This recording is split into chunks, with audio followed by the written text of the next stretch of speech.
The 86,400 second bank. How are you spending your time? Imagine if every morning, you received 86,400 seconds in a bank account, free to use however you want.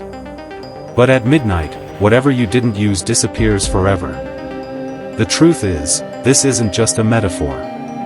Every day, life deposits 86,400 seconds into your hands, and once they're gone, you can never get them back. Now, think about yesterday.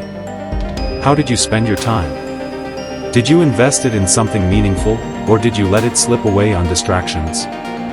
Time is the most precious currency we have because, unlike money, we can't earn more of it. We all get the same amount each day, whether we're rich, poor, successful, or struggling. The difference is how we choose to spend it.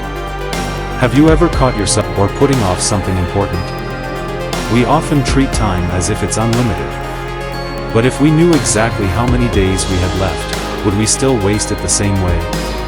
The secret isn't to be busy, it's to be intentional. Spend your time on things that bring value, learning something new, building relationships, improving your health, working on your goals, and helping others. Because at the end of the day, how we spend our time determines the life we create. So, when you wake up tomorrow and your time bank resets, ask yourself, how will I spend my 86,400 seconds? Because the clock is always ticking, and you are the only one who can decide what to do with the time you have left.